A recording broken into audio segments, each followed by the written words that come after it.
What's up, everyone? John Rettinger from Techno Buffalo here, and this is my 8th time filming this intro. I'm hoping it's the charm. We are given a full review of Sony Ericsson's new flagship smartphone, the Xperia Arc, that we saw make its debut at CES 2011. Let's go ahead, take a look, and see if it lives up to that flagship name.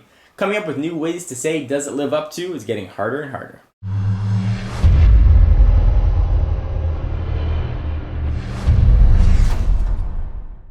Alright, so let's run through the specs very quickly of this extremely thin smartphone. It's got an odd size 4.2-inch diagonal screen with a resolution of 480 by 854. It's running Sony's new mobile Bravia engine, which we'll talk about at length. It's one of the few phones out now that's got Android 2.3 Gingerbread. It's got Sony's proprietary Timescape UI, so you're going to get some new widgets and have your information arranged in a hierarchy type order. I'm not the biggest fan. We've talked about it though at length. On the back, has a fairly common 8 megapixel camera with some very uncommon features that we will also talk about. Flash and autofocus are here. It can record 720p video at 30 frames per second. It's got a 1 gigahertz Scorpion processor in it with a 1500 milliamp hour battery. All right, specs are specs. How does they actually come together in a full package? Let's talk first about call quality of the Xperia Arc. You can probably see by that arc shape where it gets its name from. Much like its friend that shares a lot of specs with it, the Xperia Play, call quality was just about average. This is nothing to write home about. You're not going to think, wow, this is the best call I ever made, things sound awesome, but you're not going to think, it sounds really crappy, I can't hear anything.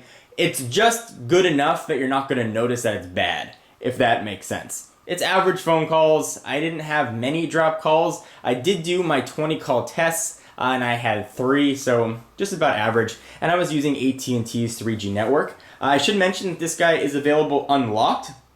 And thank you to the folks at clove.co.uk for sending this over. And if you want to take a look and get one for yourself, link will be down below to pick one of these bad boys up. So call quality is average, speakerphone is average. I didn't have any of the Bluetooth connection issues though that I had with the Xperia Play.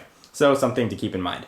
Alright, so we mentioned during the overview that it's got Sony's mobile Bravia engine. What does that mean? In the world of QHD and AMOLED and Super AMOLED Plus and Super AMOLED Double Extra Super Plus, screen resolution and screen quality is all the rage. And this is Sony Ericsson's sort of foray into those high quality screens. And I gotta say, this is one of the best implementations that I've seen.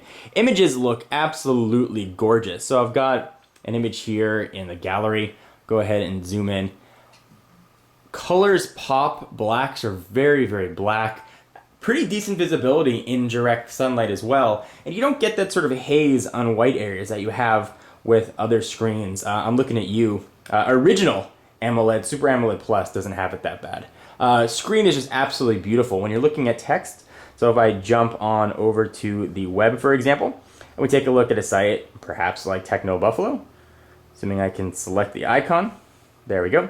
You can see the whites actually look pretty white. They don't have that tint that I mentioned earlier. The screen here is really, really very pretty. So we're on sort of Twitter feed. You can see that it does look very nice. We'll go ahead and exit out of that.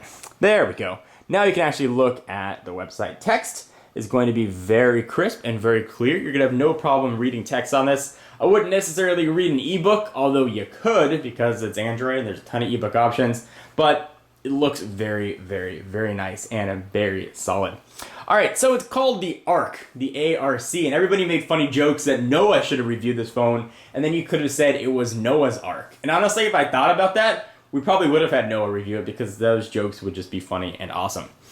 So it is called the Arc because of its arced shape.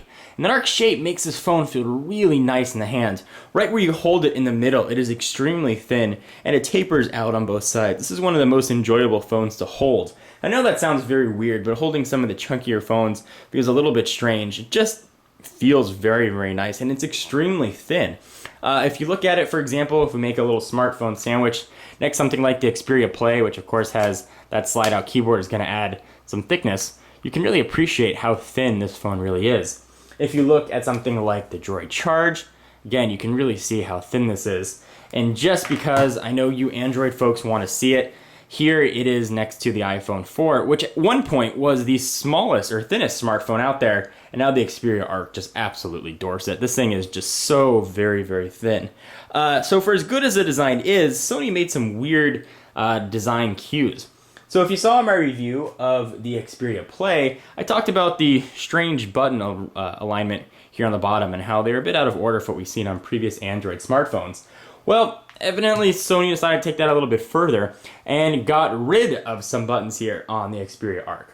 So if you go ahead and take a look at a traditional Android phone, so we bring in the charge here, you've got your menu button, your home button, your back button, and your search button. Here you've just got a back button, a home button, and a menu button. A little bit weird. If you wanted to get your search on, you got to go ahead and do it with a soft button, because unfortunately we're missing that fourth one right there. This is running Gingerbread, which has a really, really awesome application management system built right in. And generally in stock Gingerbread, to access that, all you got to do is hit the menu button and you can access it right there. However, Sony decided to make things simpler, I guess, and get rid of that option. So if you want to access that, you got to make a shortcut to it on your home screen or access it directly from your apps. I found that to be very, very annoying. All right, so I don't generally talk about cameras in my reviews because usually they're all varying degrees of suck.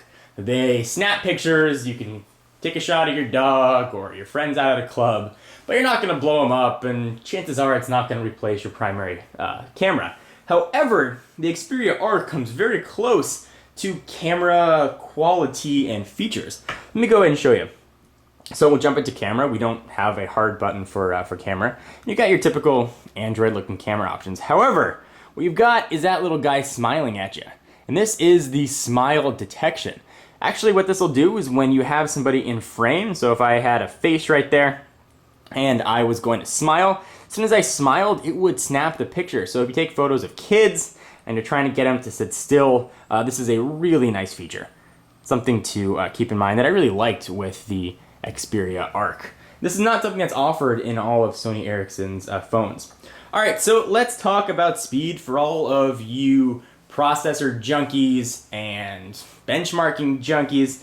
It received a quadrant score of 1,361. So certainly wasn't setting the world on fire with its quadrant speed. It was okay. It was actually lower than the Xperia Play, which came in at 1,392. But all those numbers don't mean much if the phone is going to work well for you.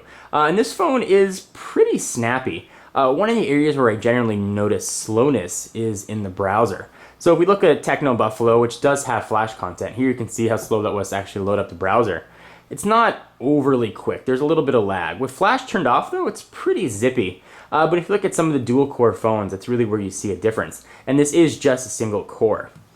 Which generally I don't say is the biggest deal, but when you're looking at Flash content and you're doing very processor-intensive things, having that extra core really does come into handy. So this is by no means a slow phone at all, but it does exist in the world of other phones out there when dual-core is becoming a standard, whether you're dealing with NVIDIA's Tegra 2 or whether or not you're dealing with dual-core Snapdragons. This just doesn't have it. So while it's excellent for today's standards and specs, if you're looking to sign a 2-year contract that is offered on your carrier, or you're looking to spend the several $100s it's going to cost to get this thing unlocked, chances are you're not going to be buying a phone or another phone in the next year or so, and you want to get something that's going to be future-proof. And you just don't have that option here, unfortunately.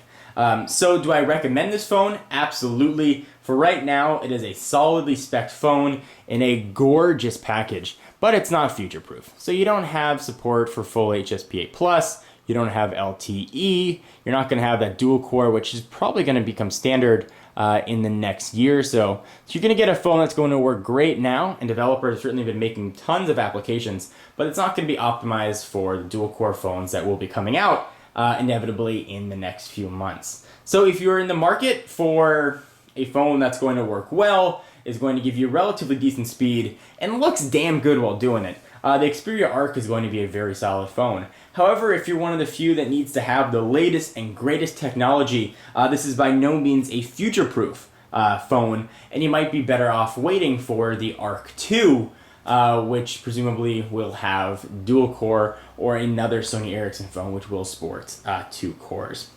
So guys, hope you enjoyed. Curious what you think about the Xperia Arc, whether or not it's for you. I am John Rettinger from Techno Buffalo, and I will see you in the next video. Bye-bye.